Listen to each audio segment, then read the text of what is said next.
Good morning, કેમ છો બધા? મજામાં? ચાલો હવે આપણે ત્રિપરિમાણી ભૂમિતિમાં આગળ વધીએ. સ્વાધ્યાય 11.2માં છેલ્લે આપણે 1 થી 6 દાખલા સુધી જોઈ ગયા હતા. ખૂબ સરસ ને સાવ સહેલા દાખલા છે. 7મો એક્ઝામ્પલ જોઈએ તો રેખાનું કાર્ટેજી સમીકરણ આપ્યું છે, એમાંથી આપણે સદિશ સમીકરણ મેળવવું છે. કાર્ટેજી સ્વરૂપમાંથી સદિશ સ્વરૂપ લખવું એટલે સીધું જ એક તો આવડી જવું જોઈએ. જેમ કે આ રેખા કયા બિંદુમાંથી પસાર થાય છે, અંક અહીંયા છે ને છેદમાં છે, રેખાના દિક ગુણોત્તરો છે.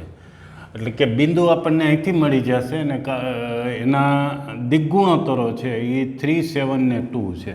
એટલે રેખાનું સમીકરણ જ્યારે આપણે લખવું હોય તો આર સદિશ સ્વરૂપે અહીંયા રેખા પરનું બિંદુ લખાય, પછી લેમડા, પછી એનો દિક ગુણોત્તર દર્શાવતો સદિશ, જ્યાં લેમડા બિલોંગ્સ ટુ આ સૂત્ર ઉપરથી લખવાનું થશે. બરાબર?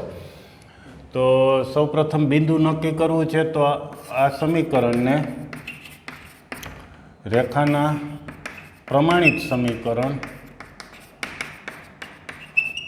સમીકરણ અને કાર્ટેજી સ્વરૂપનું પ્રમાણિત સ્વરૂપ શું છે? x - x1 અપોન a બરાબર y - y1 અપોન b બરાબર z - z1 અપોન c સાથે સરખાવતા. આની સાથે સરખાવી દઈએ એટલે x1 બરાબર શું મળે છે? તો x1 બરાબર 5.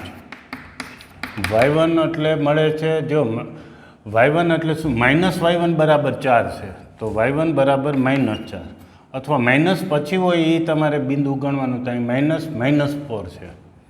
અને z1 બરાબર છે 6. અને તેથી રેખા શેમાંથી પસાર થાય છે? x1 y1 z1 બરાબર 5 - 4 6માંથી પસાર થાય છે. બેઝિક એક્ઝામ્પલ ગણાયા. આપણે સીધું જ અહીંથી ખબર પડી જવી જોઈએ કે રેખા છે 5 - 4 6માંથી પસાર થાય છે. બરાબર? એ સમજવા માટે આ સ્ટેપ ઉમેર્યું છે, માંથી પસાર થાય છે. તથા રેખાના દિક ગુણોત્તર ABC બરાબર ABC અનુક્રમે શું છે? 3, 7, 2 છે. તેથી સદિશ એ એટલે કે અહીંથી મળી જશે 5i - 4j + 6k અને b બરાબર b એટલે દિક ગુણોત્તરોથી બનતો સદિશ 3i + 7j + 2k. તેથી રેખાનું સદિશ સ્વરૂપે સમીકરણ કયા સૂત્ર? આર સદિશ બરાબર એ સદિશ પ્લસ લેમડા ઇન્ટુ બી સદિશ, લેમડા બિલોંગ્સ ટુ આર પરથી સદિશ આર ઇઝ ઇક્વલ ટુ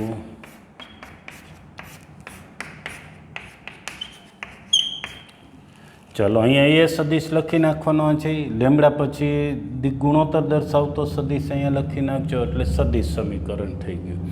અત્યારે આખી વિધિ પૂરી લખેલી છે, બધા પદો પૂરા લખેલા છે.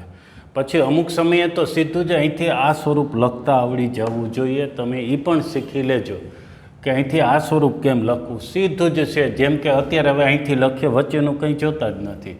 5i 4j - 4j + 6k, 5i - 4j + 6k.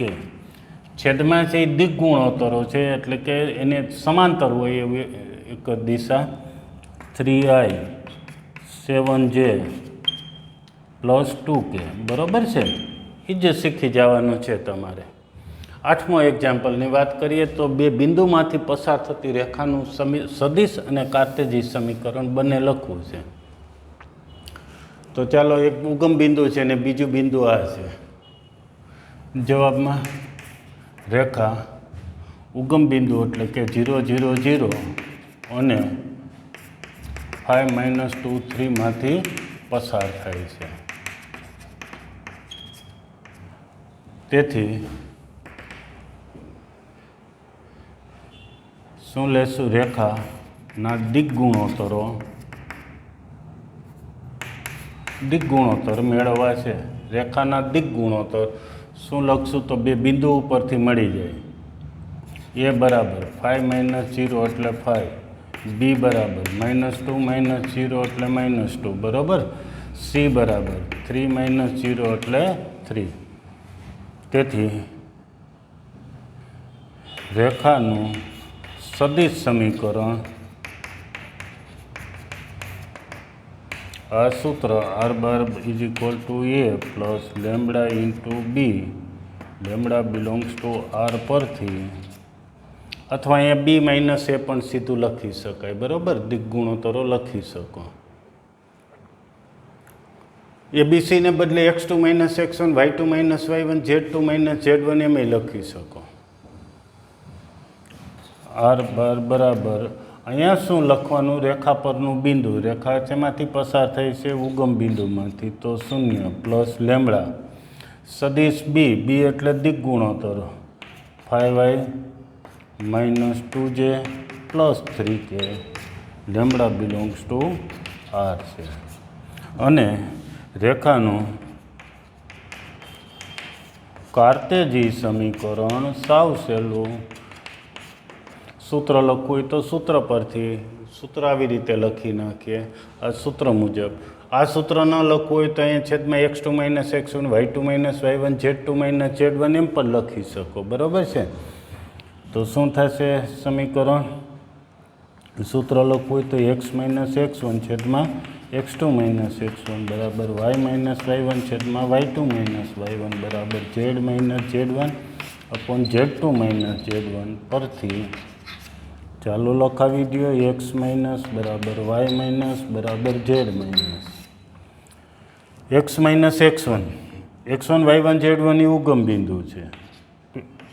હા, તમે ઉગમ બિંદુ સિવાયનું આ બીજું બિંદુ પણ લખી શકશો, ધ્યાન રાખજો, બરાબર। x2 - x1 એ મેળવી જ લીધા છે, એબીસીને બદલે તમે x2 - x1, y2 - y1 એવી રીતે લખો તો પણ ચાલે। આ જુદી જુદી રીત તમને કહું છું કે આવી રીતે તમે બધું લખી શકશો। તો છેદમાં શું થશે, 5 - 2 3, એટલે કે ફરીથી એટલે કે શું લખશું ઉપર, x/5 બરાબર -y/2 બરાબર z/3 છે। ઓકે, આવો જ 9મો દાખલો, ઉગમ બિંદુ સિવાયનું બીજું બિંદુ આપ્યું છે। ચાલો કે સ્ક્રીનશોટ લઈ લો, જો સાવ સહેલું છે, બે બિંદુમાંથી પસાર થાય એટલે રેખાના દિગ્ગુણોત્તર આ રીતે મળી ગયા છે। દિગ્ગુણોત્તર એમાંથી બે બિંદુ ઉપરથી દિગ્ગુણોત્તરો મેળવતા આવડી ગયું। દિગ્ગુણોત્તરને બદલે બે બિંદુમાં પસાર થતી રેખાની દિક્કોસાઇન મેળવવો હોય તો આ દિગ્ગુણોત્તર મળી ગયા છે। પછી આનું માન મેળવીને એને માન વડે ભાગી નાખો તો રેખાના દિક્કોસાઇન મળી જાય। પછી રેખાનું સમીકરણ સદિશ સ્વરૂપે અહીંયા બી બાર લખ્યું છે, બી બારને બદલે બી બાર માઇનસ એ બાર લખો તોય ચાલશે, બરાબર છે, બી બાર માઇનસ એ બાર આવું લખશો તો પણ ચાલશે, કોઈ જ વાંધો ન આવે। હા, બી બાર એટલે આ દિશા દર્શાવતું દિશા, અત્યારે બી બાર માઇનસ એ બાર એટલે એ બી બાર જ રહેશે। પછી રેખાનું સદિશ સમીકરણ ને કાર્તેજી સમીકરણ। ઓકે, તો ચાલો હવે 9મો દાખલો। 9મા એક્ઝામ્પલમાં અન્ય બે બિંદુઓ આપ્યા છે, કયા બે બિંદુઓ છે એ જોઈ લઈએ। ચાલો તો ઝડપથી સમજાવી દઉં છું। 9મો દાખલો ગણવાનો તો લગભગ તમને આવડી જાય એવો છે। એક બિંદુઓ આપ્યા છે, કયા કયા બિંદુઓ છે, પહેલો બિંદુ છે 3 - 2 - 5 અને બીજું બિંદુ છે 3 - 2 6। આ બંને બિંદુમાંથી પસાર થતી રેખાનું સદિશ અને કાર્તેજી સમીકરણ મેળવો, એટલે કે અહીંયા લખ્યું છે એમ જ છે। તો ચાલો પહેલાં તો બે બિંદુઓ અહીંયા લખી નાખવાના, આટલું બરાબર છે। બે બિંદુમાંથી પસાર થાય છે એટલે રેખાના દિગ્ગુણોત્તર બીજા બિંદુમાંથી પહેલા બિંદુના અનુરૂપ ઘટકો બાદ કરો એટલે એના દિગ્ગુણોત્તરો મળી જશે, એટલું થઈ ગયું। ત્યાર પછી હજી આગળ આમાં જ સમજાવતા જઈએ। ચાલો અહીંયા જે આપેલા છે બે બિંદુ લખી નાખવાના, એને અનુરૂપ અહીંયા કંઈ બાદબાકી લખી નાખો। પછી રેખાનું સદિશ સમીકરણ આ સૂત્ર પરથી આ પ્રમાણે મળી જશે, જે અહીંયા તમારે સદિશ અન્ય એક લખવાનું થશે, અહીંયા બીજો સદિશ। અહીંયા કયો સદિશ લખશો તો પેલું બિંદુને દર્શાવતો સદિશ લખો તોય ચાલશે ને બીજા બિંદુને દર્શાવતો. અહીંયા જે લખો એ રેખા પરનું બિંદુ લખવાનું. રેખા પર કયા બિંદુ છે તો બંને બિંદુમાં જ પસાર થાય તો કોઈ પણ બિંદુ ચાલે જ, એ તો સમજી શકાય એવી વાત છે. પ્લસ લેમડા બી બાર માઇનસ એ બાર, એટલે અહીંયા જે દિગ્ગુણોત્તર મળ્યા છે એ સદિશ લખી નાખો. કાર્તેજી સમીકરણ આ સૂત્ર છે, સૂત્ર મુજબ અહીંયા જે ફેરફાર થાય એ લખી નાખો. બરાબર છે? એના પરથી જે આવે. ઓકે, ચાલો એના પછી 10મો એક્ઝામ્પલ. 10મા એક્ઝામ્પલની રકમ વાંચો, ત્યાં તો આવડી જાય એવું છે બધું.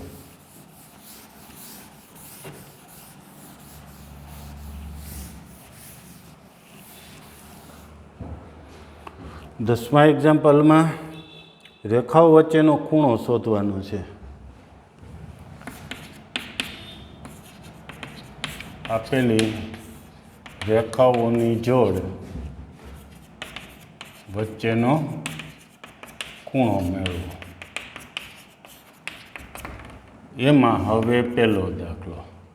હવે હું રકમ નથી લખતો, સીધા જ જવાબ લખવા માંડીએ છીએ. પણ પહેલાં નક્કી કરી લે કે રેખા વચ્ચેનો ખૂણો મેળવવા શું કરવાનું છે. તો રેખાઓ વચ્ચેનો ખૂણો શોધવો હોય ત્યારે એમના બિંદુઓ વચ્ચેનો કે દિશાઓ, તો દિશા જે દિગ્ગુણોત્તરો દર્શાવે છે એમની વચ્ચેનો ખૂણો મેળવવાનો છે. ઓકે, તો સાવ સહેલું છે. ચાલો પહેલો દાખલો. આપેલી રેખાઓ, પહેલાં L1 લખીએ, પછી L2 લખી નાખીએ. ચાલો આપેલી રેખા L1 શું છે? R સદિશ બરાબર 2i - 5j 2 - 5 plus k plus lambda 3 2 6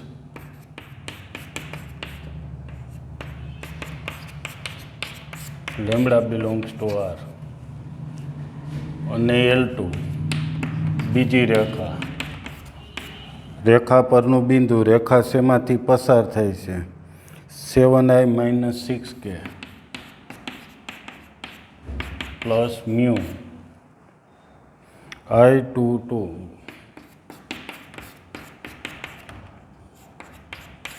mu હોય તો મ્યુ બિલોંગ્સ ટુ R. આ છે.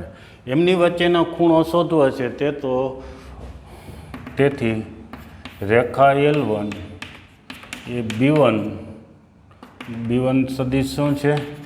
3i + 2j + 6k ને સમાંતર છે. અને રેખા L2 આ વધારાનું લખું છું, નહીં તો સીધું B1 B2 પણ લખાય, પણ આ જાણકારી માટે કે આ રેખા છે આ બે સદિશો, પેલી રેખાને સમાંતર છે, બીજી રેખા બીજો સદિશ લખી છે I + 2j + 2k ને સમાંતર છે. જો આ બે રેખાઓ વચ્ચેનો, રેખા L1 અને L2 વચ્ચેનો ખૂણો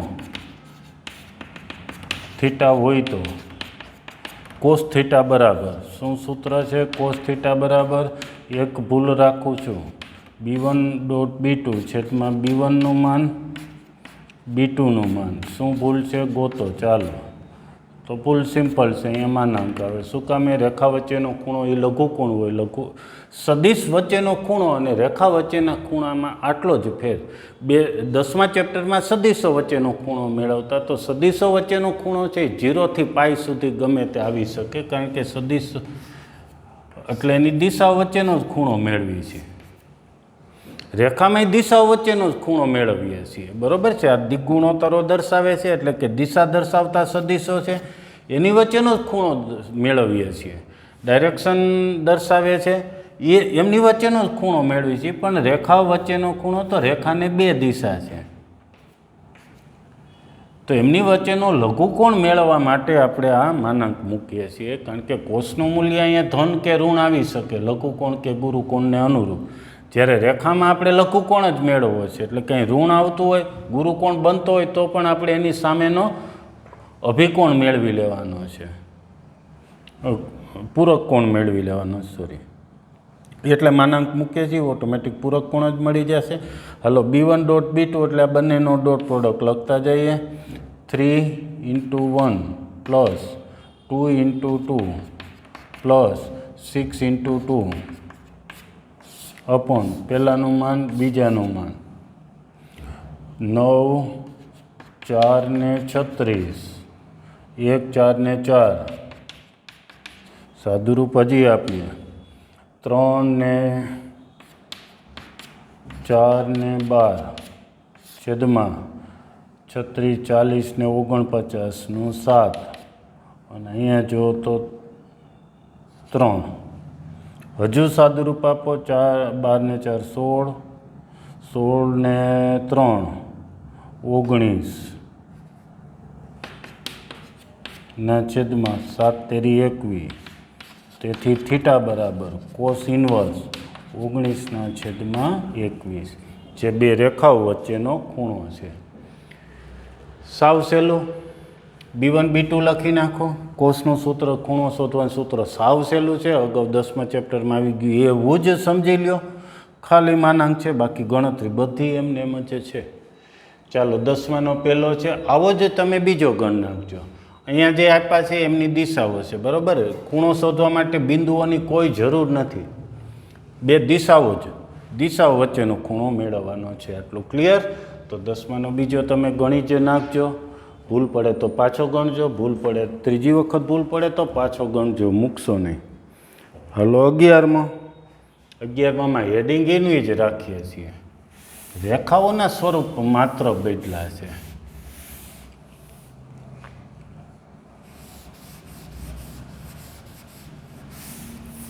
લખાણ જો આપણે ફેરફાર કરવું હોય તો કરશું થોડો. આનું આ લખાણ ચાલે, લખાણ સંક્ષિપ્ત લખીએ તો પણ ચાલે એવું જ છે. એક વખત સમજાઈ ગયા, દરેક એના પદ સમજાઈ જાય પછી તો સંક્ષિપ્ત લખાણ પણ લખી શકીએ. 11મું એક્ઝામ્પલ, આપેલી રેખાઓ L1 છે x - 2/2 is equal two y - 1/5 z + 3/-3 અને બીજી રેખા છે x + 2/-1 y - 4/8 is equal two z - 5/4 આપેલું છે. તેથી રેખા L ના દિક ગુણોત્તર બોલો. 2 5 - 3 રેખા L2 ના દિક ગુણોત્તર. તેથી રેખા L1 ના દિક ગુણોત્તર A1 B1 C1 ને આના A2 B2 C2 આમ દિક ગુણોત્તરોને આપણે માત્ર ABC વડે દર્શાવીએ. જ્યારે બે રેખા હોય ત્યારે A1 B1 C1 વડે દર્શાવીએ છીએ, બરાબર. તો શું લખું? 2 જ્યારે આમ લખતા હોય ત્યારે ઉપર જોઈ લેવાનું ક્રમ બરાબર છે. XYZ પહેલાં હોવા જોઈએ. જો ધારો કે આમ ઉલટું લખેલું હોય તો અહીં નિશાની માઇનસ હોઈ શકે કે એવી રીતે ચેન્જ કરવી પડે. ત્યારે ઉપરનું સ્વરૂપ પહેલાં જોઈ લેવાનું, પહેલાં XYZ જ હોવા જોઈએ, પછી એના દિક ગુણોત્તરો 2 5 ને -3 લખવા. રેખા L2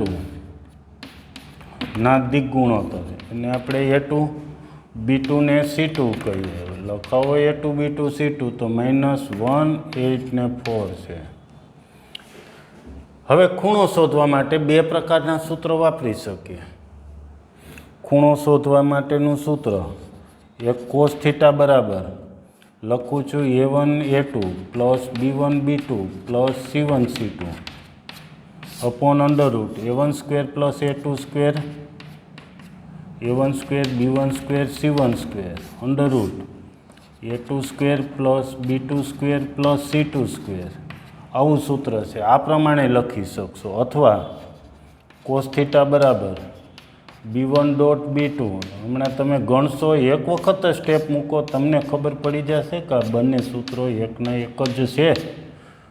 તમારે જેમ લખવું એમ લખો, બેમાંથી જે અનુકૂળ લાગે એ લખો. હા, આ સૂત્ર વાપરવું હોય તો અહીં B1 સદિશ ને B2 સદિશ કહી દઈએ. તેથી રેખા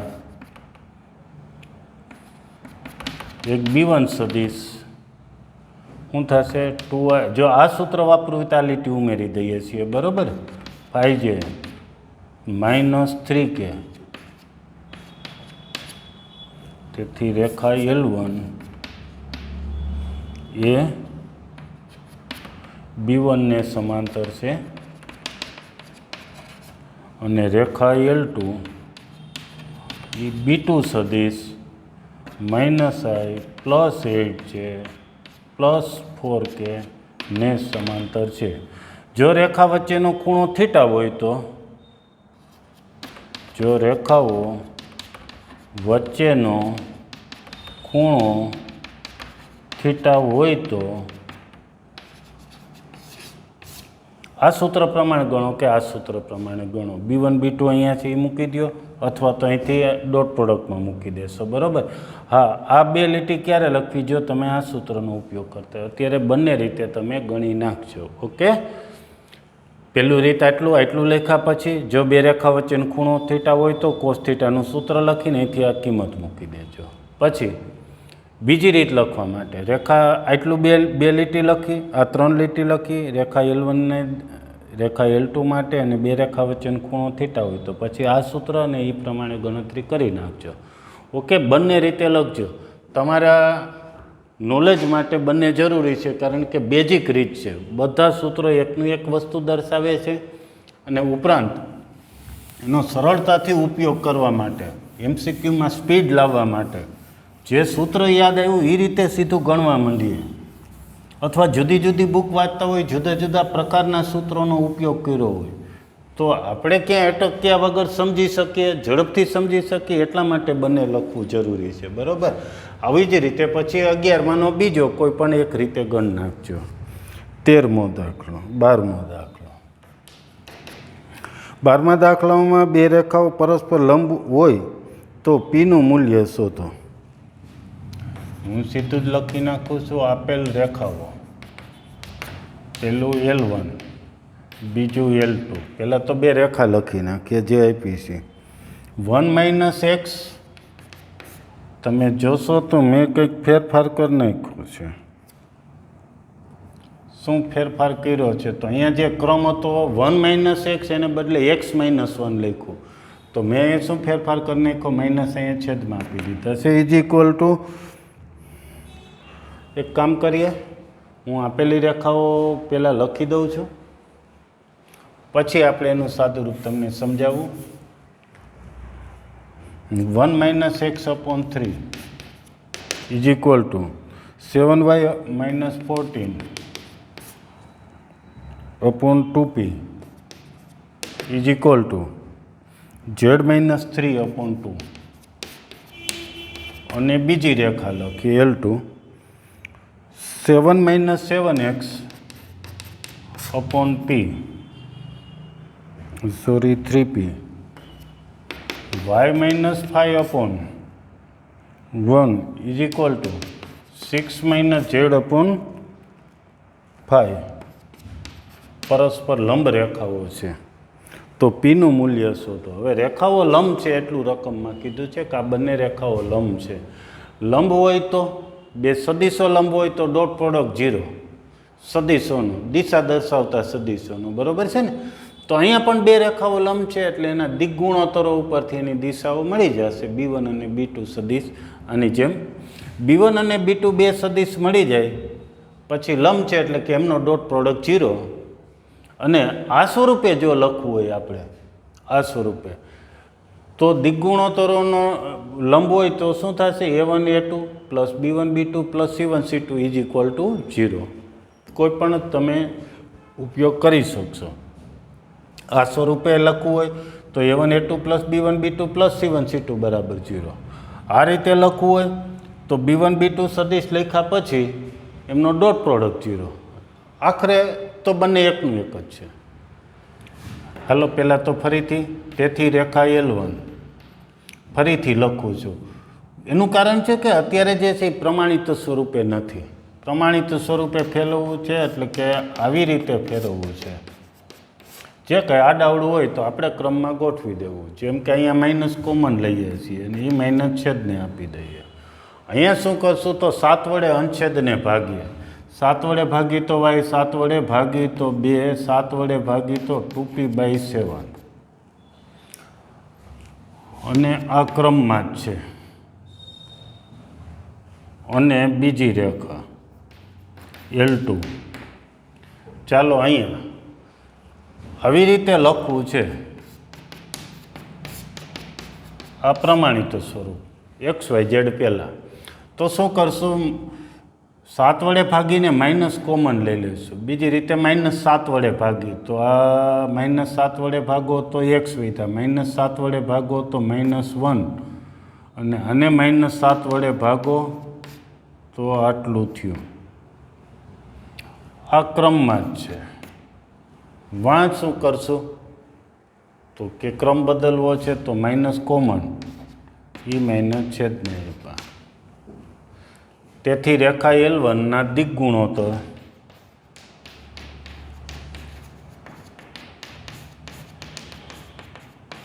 A1 B1 C1 લખાવી દો તો -3 2p/7 અને 2. આ જ રીતે હજી રેખા L2 ના દિક ગુણોત્તર A2 B2 ને C2 લખાવી દો. તો સિમ્પલ છે. દિક ગુણોત્તર લખવા કોઈ જ અઘરું નથી. હવે રેખાઓ પરસ્પર લંબ છે, તેથી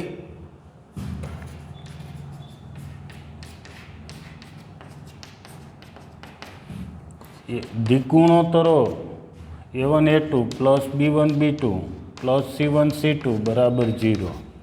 હવે કાંઈ જ અઘરું નથી. આનો ગુણાકાર કેટલો થાય? ગુણાકાર લખી નાખવાનો.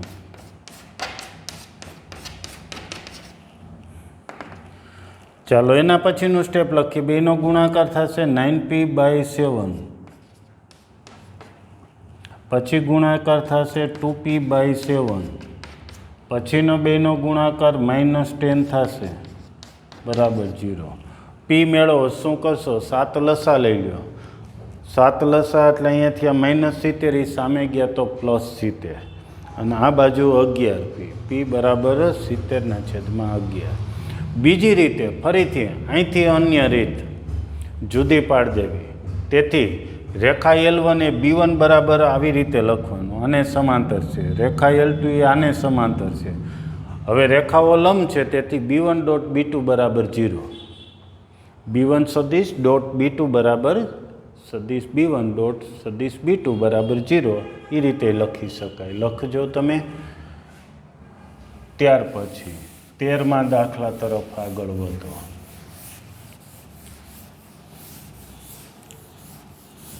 હવેથી લખાણ થોડું થોડું ઘટાડવા માંડશું.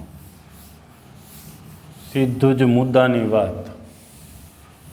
અત્યાર સુધીના લખાણમાં ઘણી વસ્તુ ક્લિયર થઈ ગઈ હશે, ઘણી મગજમાં ફિક્સ થઈ ગઈ હશે કે આને આજ કહેવાય ને આમ જ લખાય, આમ પણ લખી શકાય. એટલો બધો કન્સેપ્ટ ક્લિયર થયા પછી હવે 13મો દાખલો જોઈએ. ચાલો, શું છે કે રેખાઓ પરસ્પર લંબ છે એમ સાબિત કરવાનું છે. દર્શાવો કે રેખાઓ L1 અને L2 પરસ્પર લંબ છે. તો પહેલાં તો લખીએ આપેલી રેખાઓ L1 અને L2 લખી નાખીએ. રેખા જે આપી છે એ કયું સમીકરણ છે? તો કે કાર્ટેજી સ્વરૂપે સમીકરણ છે. સ્વરૂપ એનું કાર્ટેજી છે. બીજી રેખા છે x/1 y/2 બરાબર z/3 છે. દર્શાવવું છે કે રેખાઓ પરસ્પર લંબ છે. તો સૌ પ્રથમ પ્રમાણિત સ્વરૂપે છે. જે અહીંયા પ્રમાણિત નહોતા એટલે પ્રમાણિત ફેરવા.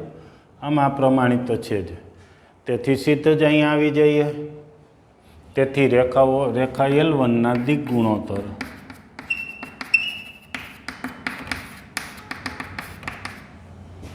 A1 B1 ને C1 લખાવી દઈએ. તો 7 - 5 ને 1. રેખા L2 ના દિક ગુણોત્તર A2 B2 ને C2. બોલો A2 B2 C2. તો કે 1 2 3. આટલું થયું.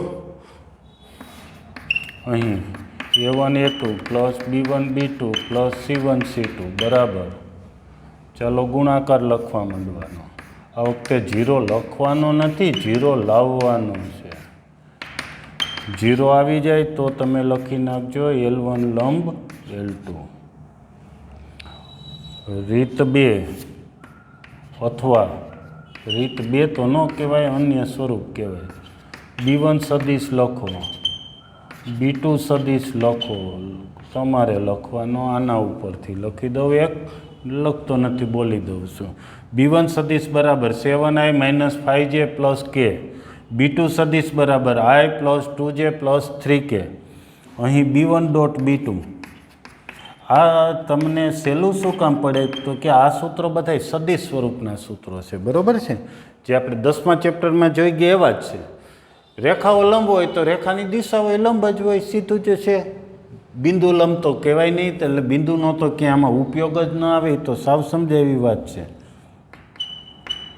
0 લાવી દો, પછી પણ આ જ લખી શકો. તેથી L1 લંબ L2 એટલે કે આપેલી બંને રેખાઓ પરસ્પર લંબ છે. ઓકે, આ પણ લખી નાખજો. ચાલો એના પછી સ્ક્રીનશોટ લઈ લો. એટલે હવે આગળ વધીએ. 14મો એક્ઝામ્પલ.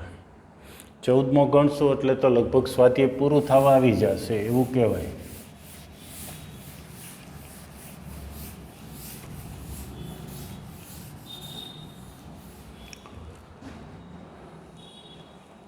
કારણ કે હવે પછીના એક્ઝામ્પલ છે 14 થી 17 સુધીના બધા જ લઘુત્તમ અંતર મેળવવાના એક્ઝામ્પલ છે.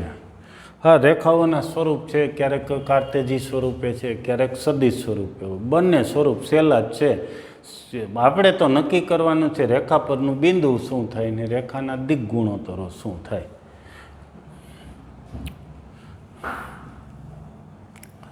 સૌ પ્રથમ તો આપેલી રેખાઓ, બે રેખાઓ લખી નાખીએ. એક આપી છે L1 સદિશ સ્વરૂપ છે. સદિશ R બરાબર i + 2j + k + lambda i - j + k. રેખા હોય એટલે અહીંયા જે અદિશ લખીએ છીએ એ બિલોંગ્સ ટુ R. અને રેખા L2 સદિશ R બરાબર શું છે જોઈ લઈએ. રકમમાં આપેલું છે 2i - 1 - 1. ત્યાર પછી 2 1 2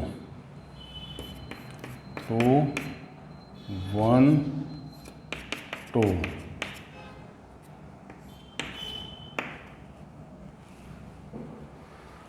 શું રેખાઓ વચ્ચેનું લઘુત્તમ અંતર મેળવવું છે. સૌ પ્રથમ લઘુત્તમ અંતર મેળવવાનું સૂત્ર લખી નાખીએ એટલે શું મેળવવું એ ખબર પડે. ચાલો, લઘુત્તમ અંતરનું સૂત્ર શું છે? જ્યારે બે રેખાઓ વિષમતલી હોય ત્યારે તેમની વચ્ચેનું લઘુત્તમ અંતર PQ બરાબર શું હતું? A2 - A1 બે બિંદુઓની બાદબાકી ડોટ B1 × B2 છેદમાં B1 × B2 સદિશનું માન. આનું આ કાર્તેજી સ્વરૂપે સૂત્ર લખવું હોય તો કંઈ જ નથી, અંશમાં એક નિસ્વાયક આવશે, છેદમાં ક્રોસ પ્રોડક્ટનું માન. એટલે આમ જોઈએ તો એ જે રાખીએ છીએ બાકી ક્રોસ પ્રોડક્ટ એટલે B1 × B2 એનો ક્રોસ પ્રોડક્ટ એ થોડું લખાણ વધી જાય છે. લખવામાં અને ગણવામાં આ સૂત્ર વધારે ઈજી પડે છે, એટલે દરેકમાં આપણે આ જ સૂત્ર વાપરી. જોકે અત્યારે તો સદિશ સ્વરૂપ જ છે, સદિશ જ વપરાય. જ્યારે રેખાનું કાર્તેજી સમીકરણ હોય તો પણ હું ઘણી વખત આ જ સૂત્ર બધા વિદ્યાર્થીઓને કહું છું કે તમે એ જ સૂત્ર વાપરો, કારણ કે આ સૂત્ર લખી રહીએ ત્યાં તો આમાં ઘણી ગણતરી પૂરી થઈ જાય છે. ઓકે, તો ચાલો હવે આપણે કીધું હતું એ પ્રમાણે સીધી જ વાત, મુદ્દાની વાત. પેલી રેખા પરનું બિંદુ A1 શું છે? i + 2j + k. પેલી રેખાની દિશા દર્શાવતો સદિશ B1 i - j + k. આમ તો A અને B લખતા આપણે, A અને B, પણ બે રેખા છે એટલે A1 B1 અને આના માટે A2 અને B2. જે સૂત્રમાં તો એ જ સંકેત, ટૂંકમાં કોઈ નવા સૂત્ર નવા સંકેતો નથી લીધા.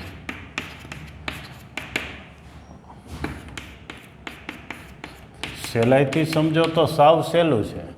એક રેખા હોય તો એને બી લેતા, બે રેખા હોય તો એ1 B1 ને A2 B2. સૂત્રમાં એમ જ લીધેલું હતું, બરાબર છે. આ સૂત્રમાં જે સૂત્રની તારવણી કરી સમજ્યા હતા ત્યારે જે સંકેતો હતા એ જ લખ્યા છે.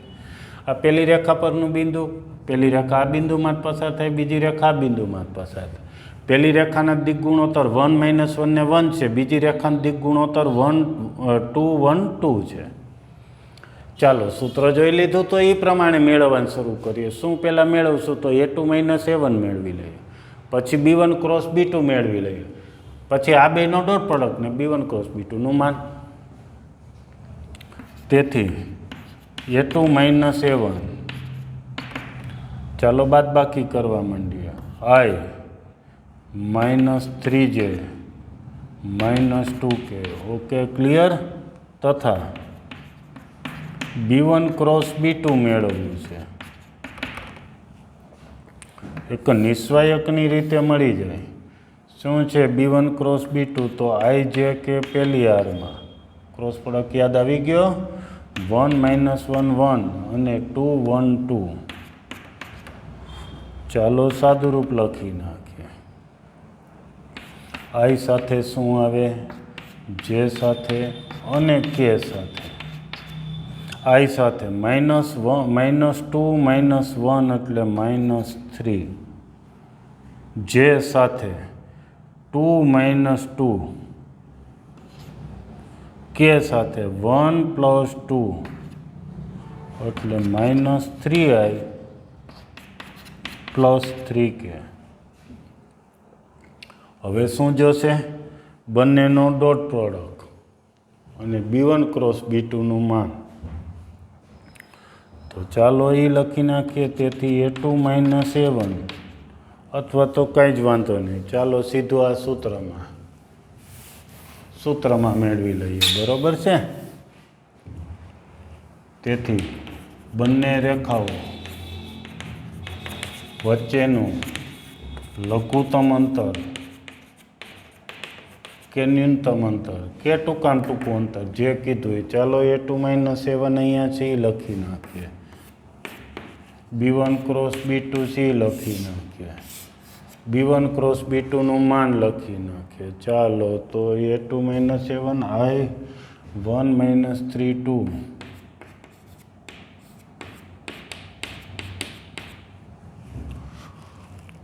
-3I + 3K. એનું જ માન 9 + 9. સાદુરૂપ. અનુરૂપ ડોટ પ્રોડક્ટ કેમ થાય? અનુરૂપ ઘટકોના ગુણાકારનો સરવાળો. I વાળા સાથે I વાળું -3. જે વાળું અહીંયા નથી તો એનો સહગુણક 0 છે, તો આની સાથે ગુણાય ત્યારે 0 થયું. -6 અપોન કેટલું થશે? 18. 6 3 9 -9નો માનાંક +9. 9 × 2 = 18 એટલે 3√2. હજી સાદુરૂપ થોડુંક આપી દઈએ, થઈ શકે છે એટલું આપી દો. બસ એ જ બે રેખાઓ વચ્ચેનું લઘુત્તમ અંતર છે. 3/√2 અથવા તો 3√2/2 જે બે રેખાઓ વચ્ચેનું લઘુત્તમ અંતર છે. ઓકે, આનો એક સ્ક્રીનશોટ લઈ લો. અને ત્યાર પછી હવે આગળ 15મો એક્ઝામ્પલ. કાર્તેજી સ્વરૂપે રેખાનું સમીકરણ છે. કાર્તેજી સ્વરૂપ હોય તો પણ પહેલાં કાર્તેજી સ્વરૂપ લખી નાખો, પછી આ જ રીતે બે રેખા પરના બિંદુઓ અને બે રેખાના દિગ્ગુણોત્તરો ઉપરથી દિશા સદિશો લખી નાખો, બરાબર. પછી આ લખી નાખો. આ જ સૂત્ર ટૂંકમાં એક જ રીત વાપરજો. કાર્તેજી સ્વરૂપનું જે સૂત્ર છે એ સૂત્ર થોડુંક લખવું અને ગણવામાં થોડીક વાર લાગે એવું છે, જો કે કંઈ ઉપયોગ અઘરો નથી. ઓકે, હા, એક અહીંયા પેટા રીત છે કે ઉપર છે એ પેટી ગુણન તમે લખી શકો છો, એક સાથે બધું મળી જાય. પેટી ગુણન છે, પેટી જે અંશ છે એ પેટી ગુણન છે. પેટી ગુણન કોનું?